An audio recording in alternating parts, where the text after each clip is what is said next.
Well, we're about to start. So thank you so much for being here, part of this today. We're going to be discussing civic engagement.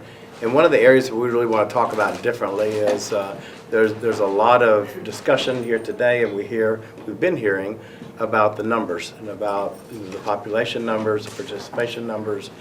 And while that's important, we want to really make sure that we do something with those numbers, and maybe an approach that would be different and engagement in a different way. We see a lot of money that's being poured into organizations, into that are battleground, into the field, but basically it's doing the same programs over and over again with a different name. So today we have with us Stacy and Antonio that are going to be giving us a perspective of how a new approach to civic engagement is going to be in place for 2019 and 2020. Stacy, can you please elaborate a little bit about, I know you just had a session with a lot of numbers. Can you kind of condense on how that works here? Sure. I know we're going to talk also a little bit about votership and some of the challenges and opportunities there. But before we get to that, just to tee it up, I think the most important thing that is changing and interesting, folks that have been on the ground doing civic engagement already sort of know this and have been tapping into it for a bit.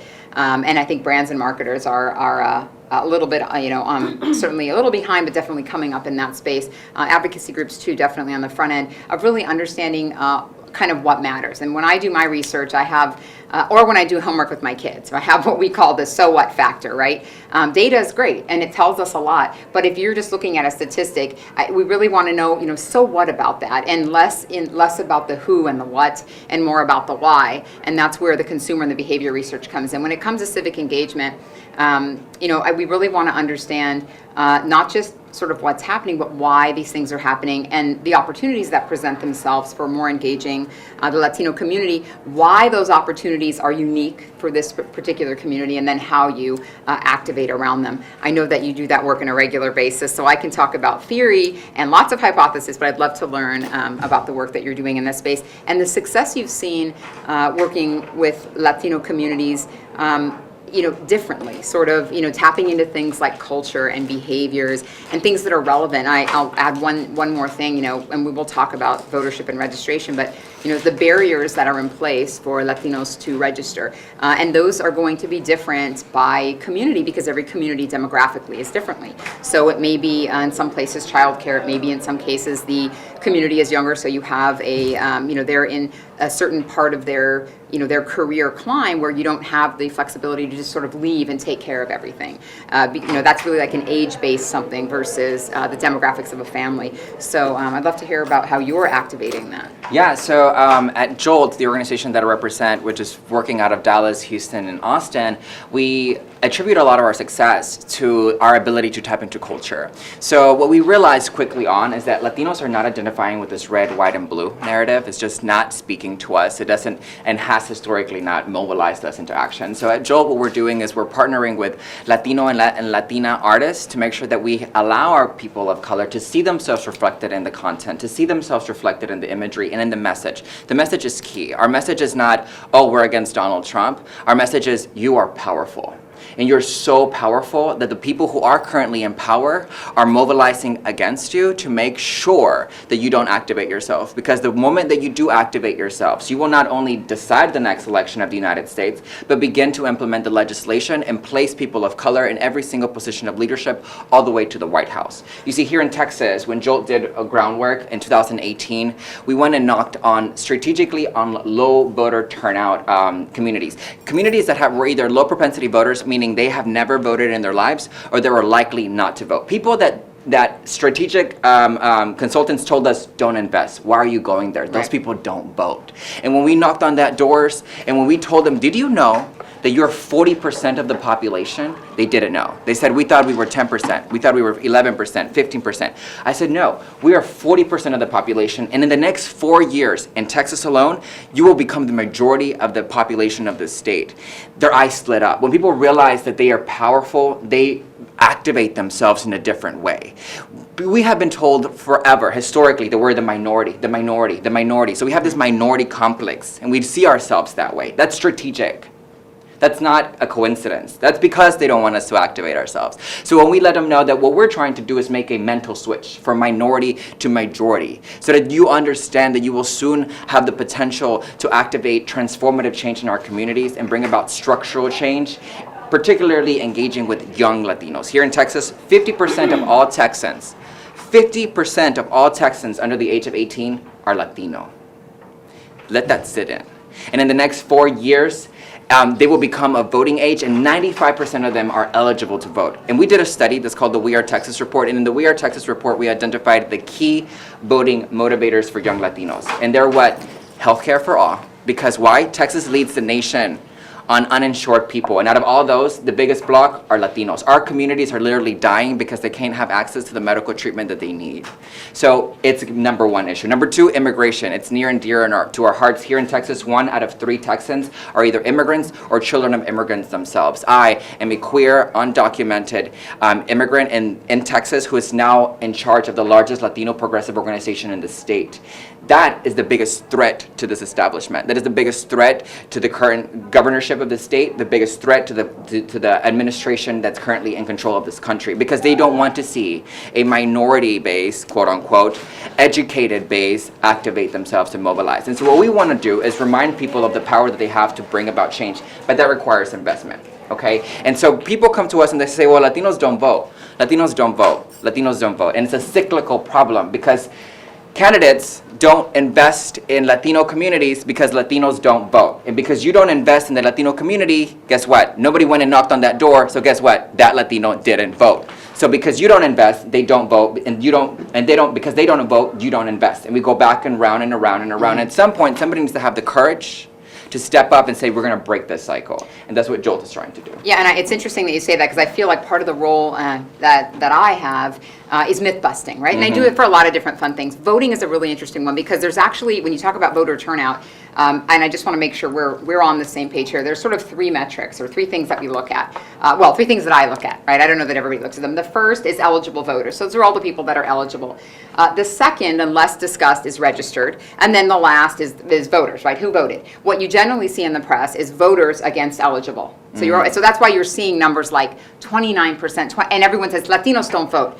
But actually, if you look at the data more in detail, and I'll tweet something later because I had it in my deck and I didn't share it, and you look at eligible, you look at registered, and then you look at voter, and you compare registered to voter, like how many people are registered to vote, and then the percent that voted, you actually have a more favorable percentage between registered and voted than you do for the total market. So as an example, for the total, and by the way, for all the data, I've actually always seen that data. I mean, it looks to me, even back from 2014, but certainly in 2016 and 18, you do have a big number for eligible, right? But then you have a smaller number for registered. In this case, for 2018, it was, I'm going to make sure I look at the right piece of data here.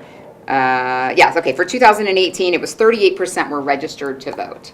Of that 38% total Hispanics registered. Of total Hispanics voted, that's 29%. So your difference was 9%. For the 9%, right? For the total population of which Latinos were included, the difference was 12%. So when I think about myth busting and looking at data, a total voter turnout, which is back to eligible, yes, it looks low. But against registered, it's actually really favorable. So the story is that we need to get our people registered, because registration and voting move in lockstep. As those numbers go up, you're going to see. So we're actually showing up to vote, and I have a challenge even reading the description of this, and I love everybody, but I was like, we actually do show up to vote when we're registered. That's the challenge and the opportunity.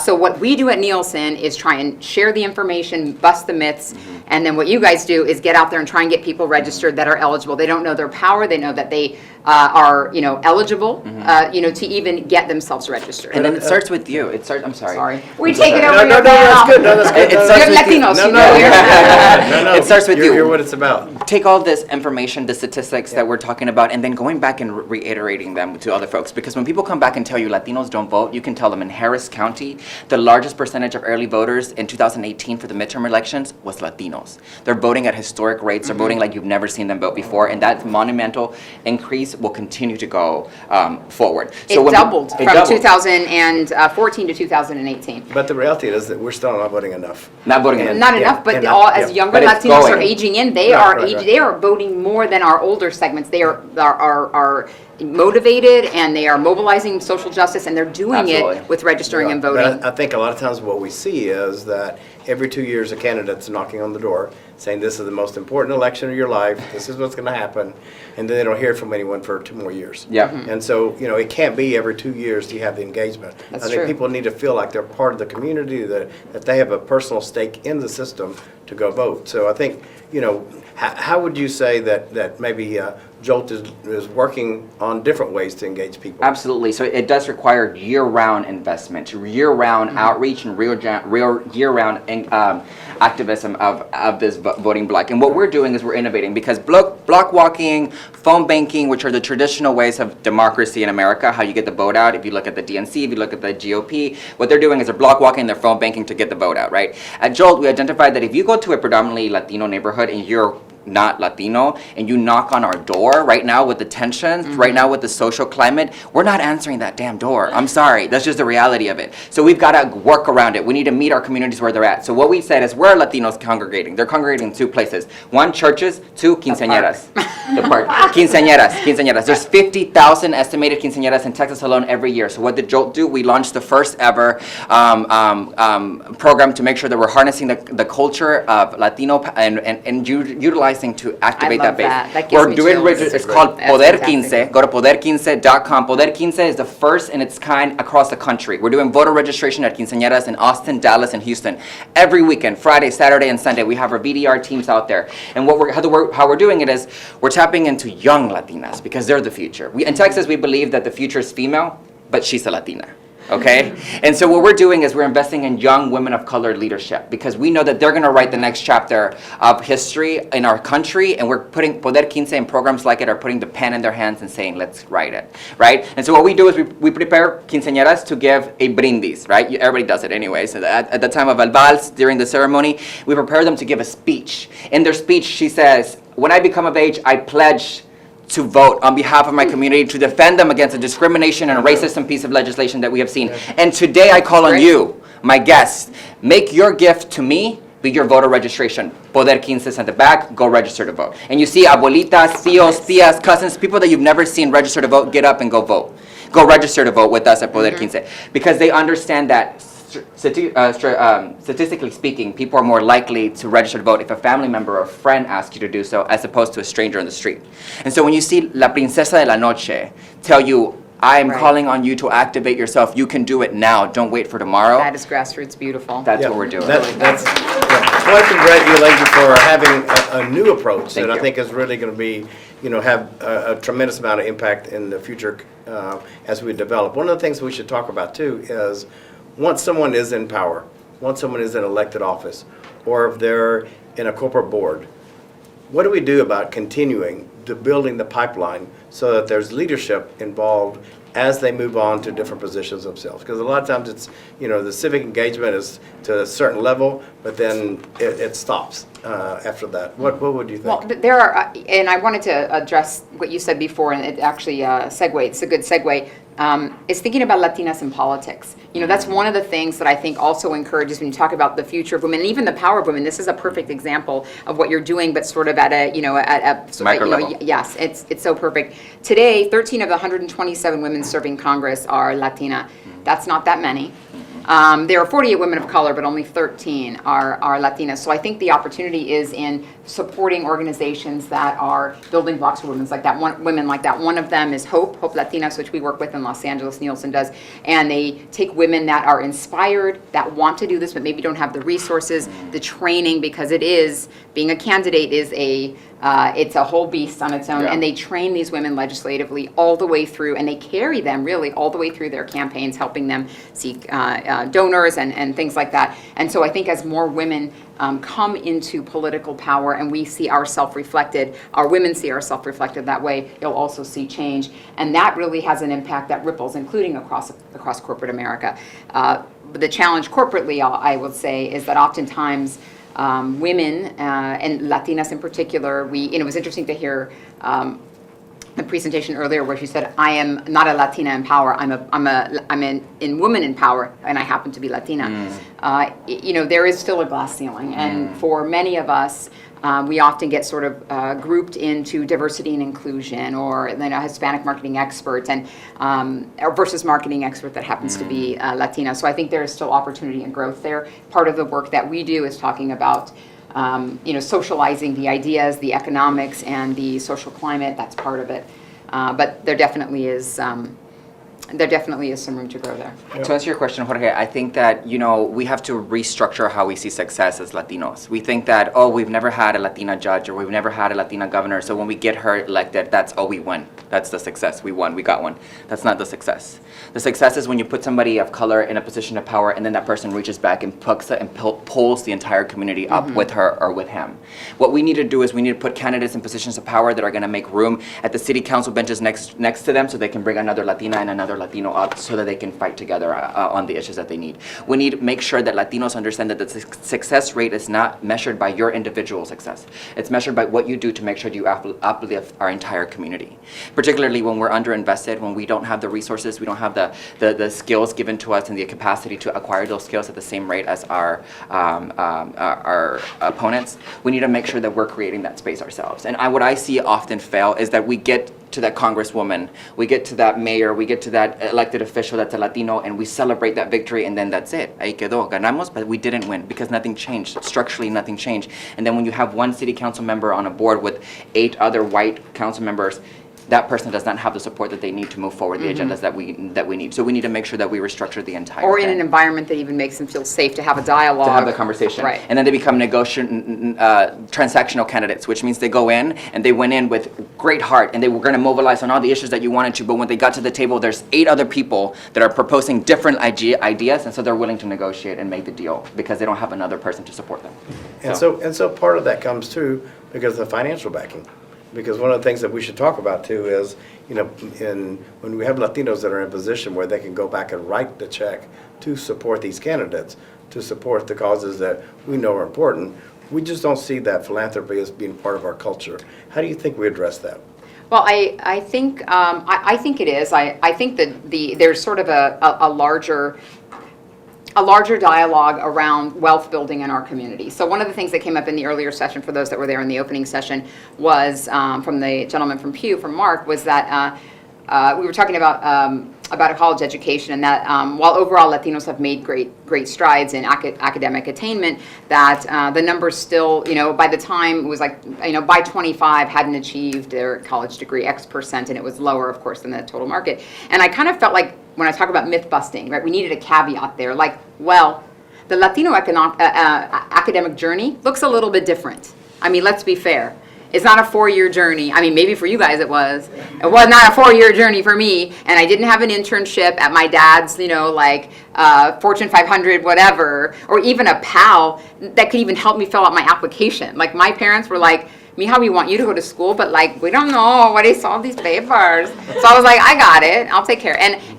So my journey was different. I didn't have like advisors and stuff, and I did it. But my journey wasn't 4 years. It was like a long journey, you guys, with some pit stops in between and a little bit. And I went on and I got my master's degree, but we're talking like 10 years plus, okay? This is a long time. And I feel like we're doing but that's part of that is because we, especially as first generation, we don't have some of those institutions or networks built in. We didn't walk in like my white friends, or, you know, walk into this just awesome. You know, the people still use the word bitchin', like a bitchin' network.